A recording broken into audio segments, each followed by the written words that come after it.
تو پھر اگر دیکھا جائے تو اصل چیز جو ہے وہ دل ہے، اور دل ہی مرکز محبت ہے. اور آپ صلی اللہ علیہ وسلم نے دل کی طرف اشارہ کر کے فرمایا تھا کہ اذا صلح صلح الجسد کلہ واذا فسدت فسد الجسد کلہ الا وہی القلب، کہ دل ہی کنٹرول کر رہا ہے سارے جسم کو. اگر یہ سیدھا ہے تو سب کچھ سیدھا ہے، نفس، روح، جسم، جان، ہر چیز سیدھے رستے پر رہے گی. اگر میں ہمیشہ سوچتی ہوں کہ منافقین کی یہ جو صفت بتائی گئی ہے قرآن پاک میں، ایکچولی پچھلے ہفتے مجھے ہماری کراچی میں ایک اسٹوڈنٹ تو ان کی کلاس تھی، تو انہوں نے کہا کہ میں 5ویں پارے کے آخر پہ پہنچی ہوں، تو آپ اگر تھوڑا سا ٹائم دیں تو مجھے ان آیتوں پہ میں نے آپ سے ڈسکشن کرنی ہے اور آپ ہمارے ساتھ آ کے تو شیئر کریں. تو الحمدللہ مجھے خود بہت زیادہ فائدہ ہوا. اس میں وہ آیت شروع یہاں سے ہوتی ہے جو منافقین کی صفات میں سے کہ ان المنافقین فی الدرک الاسفل من النار، اور آتا ہے نا جن آیات میں 5ویں پارے کے آخر میں جو سورۃ النساء. اور ویسے میں سوچ رہی تھی کہ سورۃ النساء میں اتنا منافقین کا کیوں ذکر ہے. تو اس میں آتا ہے نا کہ منافقین جو ہیں وہ جب اٹھتے ہیں نماز کے لیے تو وہ بہت سستی کے ساتھ اٹھتے ہیں. اچھا، ہم کس چیز میں سستی کرتے ہیں؟ سوچنے کی بات ہے نا. کس چیز میں کرتے ہیں سستی؟ جو دل نہ کرے. دل نہیں کرا نماز پڑھنے، ادھر لٹک رہے، ادھر کر رہے ہیں، ادھر نماز کی طرف نہیں آ رہے. اور اگر پڑھ رہے ہیں تو ایک اور مصیبت، یراؤن الناس، دکھاوا کر رہے ہیں. اس بات سے تو اتنا ڈر لگتا ہے، ولا یذکرون اللہ الا قلیلا مذبذبین بین ذلک لا الہ ہؤلاء ولا الہ ہؤلاء. میں ہی سوچتی ہوں کہ جو لوگ گھنٹہ گھنٹہ واش روم میں لگاتے ہیں، ایک ایک چیز صاف کر رہے ہیں یہ، اور پھر گھنٹوں پارلرز میں بیٹھے رہتے ہیں، مینی کیور، پیڈی کیور، اور بالوں کی صفائی اور جسم کے اور پتہ نہیں کس کس چیز میں بات دیے جا رہے ہیں، اور گلاب کے عرق سے دھویا جا رہا ہے جسم کو، اور اتنا کچھ کیا جا رہا ہے. کیا 2 منٹ کا وضو ان کے لیے بہت مشکل کام ہے؟ کیوں مشکل ہے؟ یعنی 2 منٹ کے لیے وضو کرنا مشکل ہے، اور گھنٹہ منہ کے اوپر پتہ نہیں کبھی ایک لیپ لگاتے ہیں، وہ اتارتے تو دوسرا لگاتے ہیں. میں کہیں پر تھی تو انہوں نے بہت لاڈ پیار سے کہا کہ ہم آپ کو فیشل کرتے ہیں. میں نے کہا وہ ہوتا کیا ہے؟ کہتے نہیں، آپ دیکھیں آپ بہت تھکی ہوئی ہیں، آپ ریلیکس ہو جائیں گے. میں نے کہا اچھا چلو ٹھیک ہے کریں. تو میں نے جاننا تھا کیونکہ میں نے سنا بہت تھا کہ یہ بھی کچھ ہوتا ہے. میں نے کہا اچھا دیکھتے، اچھا ایک چیز لگائیں. یہ آپ کیا کر رہی ہیں؟ یہ فلاں چیز ہوتی ہے. میں نے کہا اس کا کیا فائدہ ہے؟ پھر وہ اتارے، پھر ایک اور لگائیں، پھر ایک اتارے، پھر اور. میرا دل گھبرا اٹھا، لیکن میں سیکھ رہی تھی، مجھے سیکھنا تھا یہ کیا چکر ہے. تجربے سے نہیں نا بندہ گزرتا تو سمجھ بھی نہیں آتی کچھ چیزوں کی. تو اس سارے وقت میں بہت کچھ میں سوچتی، غور و فکر کرتی رہی. اللہ تعالیٰ نے مجھے یہی سمجھایا کہ اگر ہم گھنٹوں ایک چہرے کے اوپر پتہ نہیں کتنی دفعہ کچھ لگایا اتارا گیا، مجھے یاد نہیں کہ کیا کچھ ہوا، لیکن بہت کچھ اتارا لگایا گیا. تو میں نے کہا کہ 3 دفعہ منہ پہ پانی ڈالنا بھاری ہے، اور گھنٹوں لوگوں کے آگے منہ اٹھا کے بیٹھے رہنا کہ وہ پتہ نہیں کیا لگا دیں اوپر. یعنی آپ پوری طرح دوسرے کے ہاتھوں میں اپنے آپ کو دے دیتے، اس کے غلام بن کے بیٹھ جاتے ہیں. جو چاہے لگا دے، جتنی دیر چاہے وہ آپ کو چھوڑ دے لگا کے بیٹھے رہے. اب آپ سزا بھگتے. تو میں کہتی تھی کہ 3 دفعہ منہ پہ پانی ڈالنا، 3 دفعہ ایک وضو کرتے وقت ذرا ٹائم گن کے دیکھیں کتنی دیر لگتی ہے. لیکن وضو کرنا بھاری. کیوں قدم نہیں اٹھتے نماز کی طرف؟ کیوں قدم نہیں اٹھتے وضو کی طرف؟ تو یہ چیزیں کیوں اتنی بھاری ہیں؟ کیوں اتنا بھاری یہ سب کچھ؟ دل بگڑا ہوا نا، دل بگڑا ہوا ہے. اگر دل ٹھیک ہو جائے تو سب کچھ ٹھیک ہو جائے. پھر نماز بھاری نہ لگے، پھر اللہ کا ذکر بھاری نہ لگے، پھر اس کے اندر لذت آئے. دل اتنے بگڑے ہیں. پہلی بات تو یہ کہ پہلے اندھیرا چھاتا ہے، سیاہ ہونے لگتا ہے، پھر اس کے اوپر لیئر چڑھنے لگتی ہیں غفلت کی وجہ سے اور اللہ کے ذکر سے دور ہونے کی وجہ سے. اور پھر اس کے بعد وہ دھسنے لگتے ہیں، جیسے مکان سنک کر جاتے ہیں نا، ایسے وہ گمراہیوں میں دھس جاتے ہیں، نکلنا مشکل ہو جاتا ہے. کوئی پل کرے بھی تو اوپر نہیں آتے. پھر اس کے بعد مسخ ہو جاتے ہیں، پھر تو ٹوٹل شکل بگڑ جاتی ہے نا. تو جب مسخ ہو جاتی ہے کوئی چیز تو پھر وہ حسنہ تقویم تو نہیں رہی نا، باقی تو اسفل سافلین پہ جا پڑا انسان. پھر اللہ ہی ہے نکالے تو نکالے. ہاں اللہ نے منافقین کے لیے بھی رکھا کہ الا الذین تابوا واصلحوا واعتصموا باللہ واخلصوا دینہم للہ. یعنی کہ نکلنے کا طریقہ اللہ نے بتا دیا. مایوسی تو ہے ہی نہیں نا دین میں، کسی حال میں بھی مایوس نہیں ہونا. اللہ تعالیٰ خود فرماتے ہیں فلا یتوبون الی اللہ ویستغفرون واللہ غفور الرحیم. کیا وہ اللہ کی طرف توبہ نہیں کریں گے, استغفار نہیں کریں گے؟ اللہ تو غفور الرحیم ہے, اللہ تو معاف کرنے کے لیے تیار ہے, تم تو معافی مانگو. وہ کہتے ہیں نا کہ صبح کا بھولا شام کو گھر آ جائے تو اسے بھولا نہیں کہتے. اللہ تعالیٰ ہر روز پکارتے ہیں کہ اے دن کے گناہ کرنے والے تو رات کو لوٹا, اور رات کے گناہ کرنے والے دن کو لوٹا. یہ پھر ہم پر ہے کہ ہم کتنی توبہ کرتے ہیں. تو منافقت بھی کیا ہے؟ فی قلوبہم مرض, ان کے دلوں میں بیماری, دل بگڑے ہوئے ہیں. فزادہم اللہ مرضا, اگر کسی مرض کا علاج نہ کیا جائے تو پھر کیا ہوتا ہے؟ مرض بڑھتا چلا جاتا ہے, اور پھر ایک وقت میں آ کے انسان کی ہلاکت ہو جاتی, پھر اس مرض سے وہ نکل نہیں پاتا. اسی لیے فرمایا ان المنافقین فی الدرک الاسفل من النار. پھر میں سوچتی ہوں کہ وہ درک اسفل کیوں کہا گیا؟ جیسے دنیا میں گمراہیوں میں گر گئے اور دھس گئے اور نیچے جا گرے, دنیا میں بھی اخلاقی اعتبار سے, ایمانی اعتبار سے, عبادت کے اعتبار سے, تو پھر آخرت میں بھی سب سے نیچے. وَلَن تَجِدَ لَهُمْ نَصِيرًا إِلَّا الَّذِينَ تَابُوا. رستہ کھلا ہے ابھی بھی, جب تک زندہ ہے توبہ قبول ہوتی ہے. وَأَصْلَحُوا, اور پھر اصلاح کر لی, فساد سے نکلے. وَاعْتَصَمُوا بِاللَّهِ, اللہ کو مضبوط پکڑ لیا. یہ حل ہے. وَأَخْلَصُوا دِينَهُمْ لِلَّهِ, اور اپنے دین کو اللہ کے لیے خالص کر لیا. یہ ریاکاری کا علاج ہے. فَأُولَئِكَ مَعَ الْمُؤْمِنِينَ وَسَوْفَ يُؤْتِ اللَّهُ الْمُؤْمِنِينَ أَجْرًا عَظِيمًا, اور مومنوں کو اللہ اجر عظیم, عظیم عظمت کی طرف, جیسے منافقین نیچے ایسے مومنین بلند و بالا وادیوں میں. پھر اللہ تعالیٰ فرماتے ما یفعل اللہ بعذابکم ان شکرتم وآمنتم. اللہ کو کیا شوق ہے کہ تم کو سزا دے اور تمہیں عذاب دے؟ وہ عذاب دینا نہیں چاہتا. وکان اللہ شاکرا علیما, تم ایمان لاؤ گے, شکر کرو گے تو اللہ کو بھی قدردان پاؤ گے, اور وہ جاننے والا ہے کہ کون کرتا کیا ہے.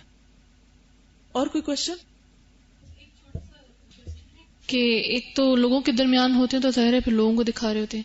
مجھے کبھی کبھی یہ شک ہوتا ہے کہ جب اکیلے میں انسان کوئی عمل کر رہا ہوتا ہے تو کیا وہ اپنے آپ کو دکھا رہا ہوتا ہے؟ کیا وہ بھی کوئی ریاکاری کی قسم ہے؟ نہیں, وہ ریاکاری کی قسم نہیں, لیکن اگر اس وقت وہ یہ بیٹھ کے سوچ رہا ہے کہ اچھا اب میں یہ کر رہا ہوں تو میں لوگوں کو یہ جا کے دکھاؤں گا, اس وقت اگر منصوبے دکھاوے کے بنا رہے تو وہ پھر ٹھیک نہیں. اچھا, لیکن جب اگر تک ایز لانگ ایز آپ اپنی دنیا میں ہیں اور آپ کچھ بھی کر رہے ہیں, رو رہے ہیں, دعائیں کر رہے ہیں, اللہ سے باتیں کر رہے ہیں, وہ ریاکاری نہیں ہے. صحیح سمجھ میں مجھے یوں آئی ہے, یعنی میں نے صحیح سمجھی ہے کہ نہیں, کہ جو دیگر مخلوقات ہیں وہ سب جبری اور طبعی حرکات ان سے سرزد ہو رہی ہیں نا, تو اس لیے وہ اپنا جو محبت کا ایک معیار ہے اسے برقرار رکھے ہوئے ہیں.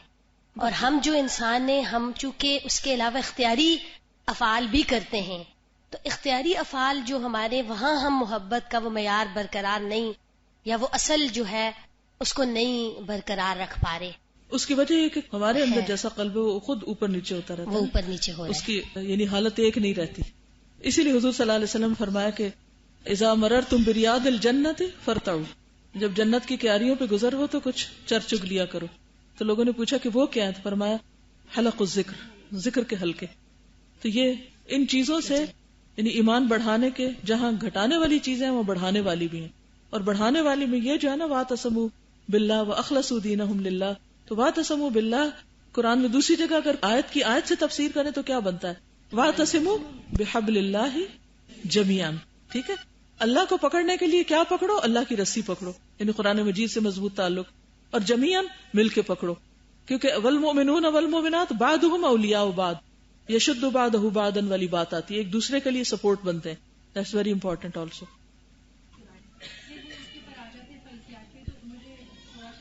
ان کا سوال بہت ریلیونٹ ہے کہ ایک طرف تو وہ اختیاری اور غیر اختیاری کی بات ہو رہی ہے, اور پھر فرشتوں کی باتیں آ گئی, تو پھر وہ کس طرح یہ دو طرح کی حرکتیں ہیں. دو طرح کے فرشتے ہیں نا, کچھ فرشتے کائنات کے نظام کے ساتھ ہیں, کچھ ہمارے ساتھ ہیں. اچھا آپ دیکھیے کہ جو کائنات کے نظام میں ہے وہ ان چیزوں کو وہ چلا رہے ہیں, کر رہے ہیں, وہ چیزیں اپنی مرضی سے نہیں کر رہی. جو ہمارے ساتھ چار ہیں وہ انٹرفیئر نہیں کر رہے, کرامن کاتبین چپ کر کے بیٹھے ہیں, جو کہتے ہیں بس لکھ رہے ہیں. ہمیں آزادی ملی ہوئی ہے, آگے پیچھے ہماری حفاظت کرتے ہیں تاکہ ہمیں جو جینے کا وقت ملا اس دنیا میں اس میں ہم جی سکیں, اور چیزیں ہمارے ساتھ انٹرفیئر نہ کریں. صرف آنکھ کی حفاظت کے لیے 7 فرشتے مقرر ہیں. اسی طرح اور بھی بعض چیزوں کے بارے میں آتا ہے. تو وہ جو ہے وہ ہمیں مجبور نہیں کر رہے, وہ ہمیں نہیں چلا رہے. ٹھیک ہے نا, ہمارے پاس اختیار ہے اور دوسری مخلوق کے ساتھ نہیں ہے. فرشتے ان کے ساتھ بھی, فرشتے ہمارے ساتھ بھی. جو ان کے ساتھ فرشتے ہیں وہ ان کو فرشتے چلا رہے ہیں، اور جو ہمارے ساتھ ہیں وہ ہمارے ساتھ صرف ایز اے سپورٹ ہے. کیونکہ وہ ایک دم فرشتے چلا رہے ہیں، کام ان پہ آگے. جی جی. جبکہ ہماری حرکتیں جو ہیں وہ شعوری یا غیر شعوری دونوں طرح کی اللہ تعالیٰ نے ہمیں دی. ارادی ہیں، ہماری ارادی ہیں، ان کی غیر ارادی ہیں. ان کو بھی فرشتے ہانک رہے ہیں اور ہمارے ساتھ بھی فرشتے ہیں. ان کے فرشتے جو ہیں وہ ان کو جبری حرکات میں لے کے آئے ہوئے ہیں، اور ہمارے فرشتے جو ہیں وہ ہماری ارادی یا اختیاری حرکات میں مددگار ہیں ایک طرح سے. ان الذین قالوا ربنا اللہ ثم استقاموا تتنزل علیہم الملائکہ الا تخافوا ولا تحزنوا. جب ایمان کے درجے پر ہوتے ہیں تو جو وہ فرشتے ہیں وہ ایک سپورٹیو رول ادا کرتے ہیں. ٹھیک، والدین سے، بچوں سے. بالکل یہ محبت طبعی ہمیں سمجھ میں آ رہی ہے. بالکل. مثلا ایک محبت ہمیں آپ سے ہے صحیح. جی، اب یہ اختیاری ہے یا طبعی؟ یہ اختیاری ہے. اچھا، یہ اس کا مثلا باعث ہوتا ہے، کوئی سبب ہوتا ہے. جب وہ سبب ختم ہوتا ہے تو محبت بھی ختم ہو جاتی ہے. ٹھیک ہے. یعنی محبت کی جو قسمیں ہیں، حسن اخلاق میں نے اس پہ کافی ڈیٹیل سے پڑھا بھی تھا اور پہ پڑھایا بھی تھا کہ محبت کی بھی کچھ قسمیں ہیں. اس میں کچھ طبعی ہے، فطری ہے، اور پھر اس کے بعد کچھ جو ہے وہ اختیاری ہے، اور کچھ شہوانی ہے، اور کچھ مستقل ہے، اور کچھ عارضی ہے. تو یعنی کہ لیکن اس اختیاری محبت بھی بعض اوقات یہ نہیں لگ رہی ہوتی کہ ہمارے اختیار سے باہر ہے، کہ ہم کسی فرد سے محبت کرنے میں مثلا مجبور ہیں. وہ مجبور تو ہوتے ہیں، لیکن پھر بھی اختیار ہوتا ہے کہ اس کی لمٹ قائم رکھیں، کہ اس میں غلوب نہ کریں. شیطان چونکہ ہر وقت بندے کے ساتھ ہوتا ہے نا، تو دین کے نام پر یہ اللہ کی خاطر جو محبت ہوتی ہے، بعض اوقات اس میں بھی اللہ اور بندے کے درمیان حائل ہو جاتا ہے اس شخص کی صورت میں، یا نفس بیچ میں آ جاتا ہے، اور پھر وہ اس میں یا غلوب ہو جاتا ہے. اب جتنے لوگ غلوب کرتے ہیں وہ بھی دراصل کیا کر رہے ہیں؟ محبت میں کر رہے ہیں، لیکن لمٹ کراس کر گئے. تو اس میں پھر اس لمٹ تک رہنا، اور اس کے لیے پھر انسان کو یہ جو قرآن ہے یہ مدد دیتا ہے کہ آپ کہاں تک جا سکتے ہو. جی. اور اس میں یہ ہے کہ انسان پھسلتا ضرور ہے، کمی بیشی ہوتی ہے، لیکن پھر انسان کے ساتھ اگر اس کا شعور زندہ ہو تو اس کو بتاتا ہے کہ یہ تمہاری لمٹ، اس سے آگے نہیں جانا. اس سے آگے جانے سے والذین آمنوا اشد حبا للہ پہ فرق پڑ جائے گا، کیونکہ وہ معیار ہے نا. جی فرمائیے. مجھے آپ کی بات سے یہ بات سمجھ آئی ہے کہ اگر اختیاری محبت کو ہم سوچیں، ہونے میں اختیار نہیں ہے، لیکن اس کو انکریز کرنے میں یا ڈیکریز کرنے میں، اس کو پریفرنس دینے میں، اس میں ہمارا اپنا ذاتی اختیار چوائسز ہیں. جیسے غلف کی بات ہو رہی ہے تو ظاہر ہے ہم جو عام ہمارا جو معاشرہ ہے وہ نبی صلی اللہ علیہ وسلم کی شان میں بہت غلف میں چلا جاتا ہے، یا صحابہ کی شان میں غلف میں چلا جاتا ہے، یا پھر کرامتوں میں اور اس طرح کی چیزوں میں ہم پڑ جاتے ہیں. تو یہ اس چیز میں ہے. لیکن جو ہم لوگ جس چیز میں کنفیوز ہوتے ہیں نا، وہ ایکچولی شہوانی محبت ہے. انشاءاللہ وہ آگے چیپٹرز آ رہے ہیں. وہ ایکچولی وہ محبت نہیں، وہ لسٹ ہوتی ہے. محبت اس سے کچھ فرق چیز ہے. شہوت اور محبت میں فرق ہوتا ہے. ٹھیک ہے. جی استاذہ، میں نے ایک یہ کوشچن کرنا تھا کہ بعض اوقات ہمیں کچھ لوگوں سے ایسے محبت ہوتی ہے کہ ہم ہر وقت انہی کے متعلق سوچتے ہیں، اگر کہیں بیٹھے ہوں تو وہی یاد آ رہے ہوتے. کیا اس محبت میں گناہ ملتا ہے؟ بہت خوبصورت سوال ہے. سمپل. وہ ایک امتحان ہوتا ہے بندے کا، کیونکہ ہمارا اصل گول کیا ہے کہ سب سے زیادہ ہمیں یاد آئے تو کون آئے؟ اللہ تعالی. ٹھیک ہے. لیکن شیطان ہر وقت کیا چاہتا ہے کہ ہم اس سے ہٹ جائیں، اور اس کے لیے وہ ہمیں آ کے بار بار خیال دلواتا ہے. اور یعنی انسان قدرتی طور پر کسی انسان سے محبت کرتا ہے تو بار بار اس کا خیال آتا ہے. یہاں کے ایک امتحان شروع ہوتا ہے کہ اب اس کو کیسے مینٹین کرو گے جس سے اصل محبت کرنی چاہیے. پھر انسان کے لیے شعوری ارادی کوشش شروع ہوتی ہے کہ مجھے اس محبت کو ڈکریز کرنا ہے تاکہ اللہ ہی کی محبت پریویل کرے. اور اس میں انسان اللہ کی مدد سے ضرور کامیاب ہو جاتا ہے اگر وہ اپنے ارادے میں سچا ہو. کیونکہ اگر اللہ سے بڑھ کر کسی کی یاد آ رہی ہے، اللہ سے بڑھ کے کسی کا ذکر ہو رہا ہے، تو یقیناً غلط کر رہے ہیں. اس کا علاج کیا ہوگا استاذہ جی؟ اللہ ہی سے مدد مانگے. اللہ ولی الذین آمنوا یخرجہم من الظلمات الی النور. یہ دل پہ ایک اندھیرا ہوتا ہے، انسان اپنے آپ کو دھوکہ دے رہا ہوتا ہے، اور ہوتی صرف نفس کی خواہش ہے. یخرجہم من الظلمات الی النور. اللہ کے سوا کوئی بھی آپ کی مدد نہیں کر سکتا، یہ صرف اللہ ہی سے مانگیں گی آپ. جی بولیے. پچھلے دنوں مجھے اتفاق ہوا جو سورہ بقرہ کی جو شروع کی آیات ہیں ان پہ فوکس کرنے کا، تو اس میں مجھے بہت زیادہ سوالات کے جواب مجھے اس ایک چیز سے مل گئے کہ منافقوں کے جہاں پہ اللہ تعالیٰ ذکر کرتے ہیں نا کہ وہ یہ کرتے ہیں لیکن ان کو اس کا شعور نہیں ہوتا. تو کئی دفعہ میں یہ سوچتی تھی نا کہ مجھے کیوں نہیں سمجھ میں آتی یہ چیز, چھوٹا سا مسئلہ ہے اس میں مجھے کیوں نہیں سمجھ میں آتی, یا میں اگلے کو کوئی چیز سمجھا رہی ہوتی ہوں اس کی واضح صاف غلطی ہوتی ہے اور وہ آدھا گلاس پانی اس نے گرا دیا, اس سے کہیں آپ نے آدھا کیوں گرایا, تو وہ کہتا نہیں میں نے آدھا نہیں گرایا, میں تو تھوڑا سا گرایا.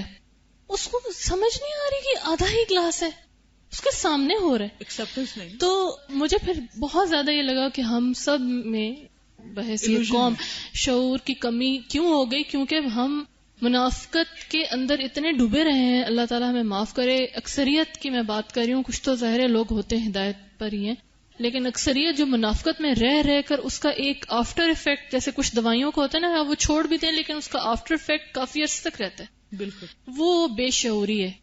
اور یہ ساری چیزیں پھر اسی کا نتیجہ ہے کہ ہمیں یہ شعور ہی نہیں ہوتا کہ یہ محبت ہم جو کر رہے ہیں کیا یہ جائز ہے یا ناجائز ہے, یا اس میں ہمارا اس کی لمٹس کیا ہے, اس کی لمٹس کیا ہے. پھر یہ کہ ہمارا اپنا اس میں کتنا اختیار ہے.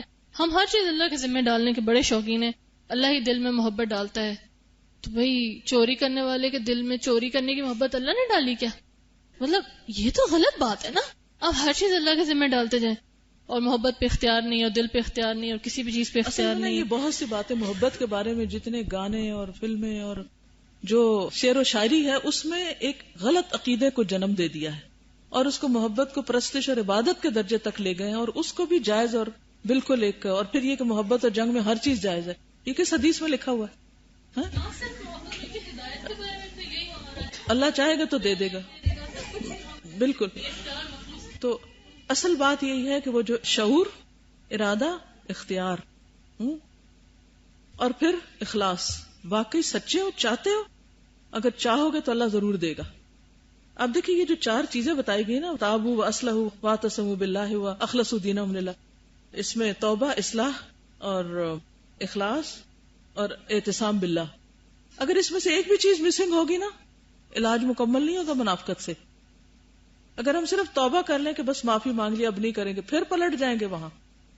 جب تک کسی چیز کو پکڑ کے نہیں رکھیں گے نا, واعتصموا باللہ نہیں ہوگا, اللہ کے ساتھ مضبوط کنیکشن نہیں ہوگا, پھر پھسلیں گے, پھر گریں گے, پھر وہیں جا پڑیں گے, اور سچے نہیں ہوں گے, اخلاص نہیں ہوگا, پھر ادھر ہی جا پڑیں گے. اس لیے بہت سے لوگ توبہ کرتے بھی, نکلتے بھی پندے سے, پھر ادھر جا گرتے ہیں.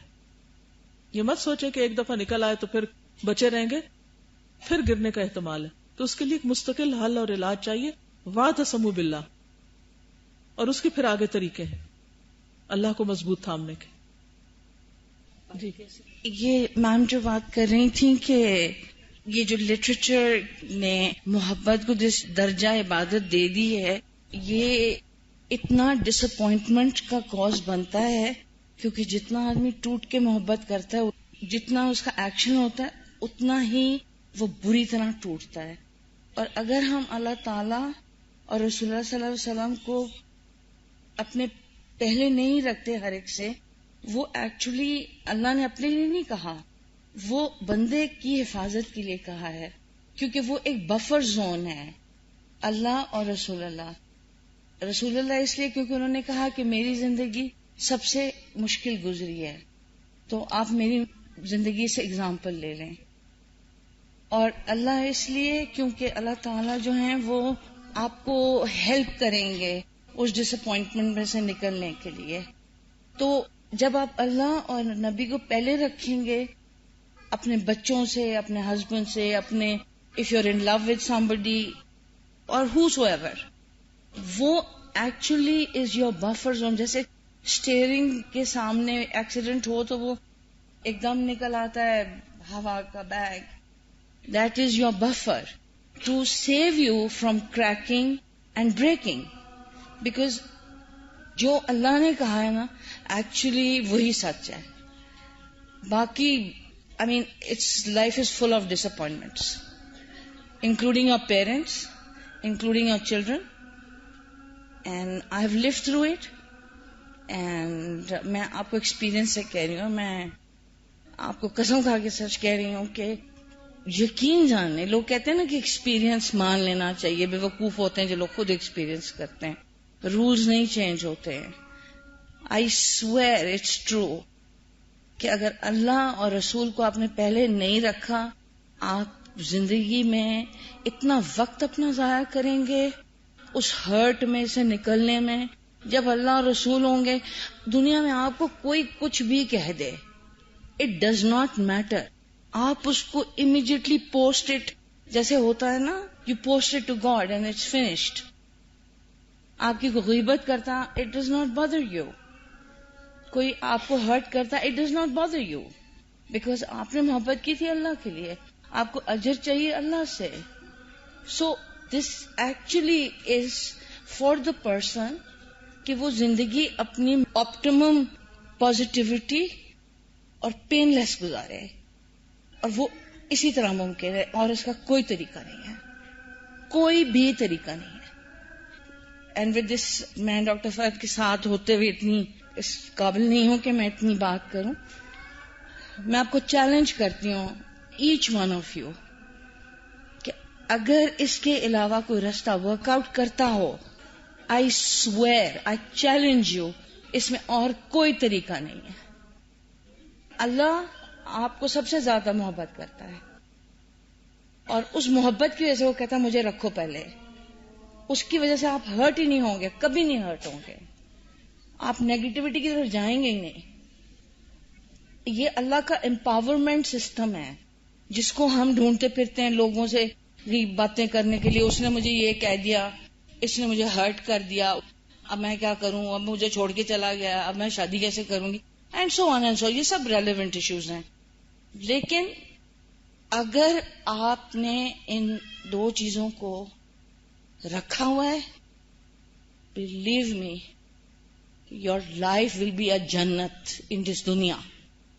آپ کو لوگوں کے ساتھ شیئر کرنے کی اپنی مصیبتیں ضرورت نہیں پڑے گی. آپ نے اللہ کو دے دیا، ختم. You don't waste your time gossiping, جو عورتوں کو بڑا شوق ہوتا ہے باتیں کرنے کا، اینڈ شوئنگ آف، اور بہت سی ربش ٹاک سے اور بہت سے ربش مشاغل سے آپ کی جان چھٹ جائے گی. میری ساس نے یہ کہہ دیا ہے، میرے ہسبینڈ نے یہ کہہ دیا ہے. Nothing will bother you. اگر آپ کی وہ جو حدیث ہے کہ ہر کام نیت پہ ہے، تو اگر نیت اللہ کے لیے کر لیں پھر کچھ بھی نہیں. آپ that's actually a self empowerment system کہ آپ کسی دوسرے انسان پہ ڈپینڈنٹ نہیں ہوتے. وہ اندر سے قوت آپ کی اجاگر ہوتی ہے to sustain yourself. Thank you so much. سبحانک اللہم و بحمدک، نشہد ان لا الہ الا انت، نستغفرک و نتوب الیک. السلام علیکم و رحمۃ اللہ وبرکاتہ.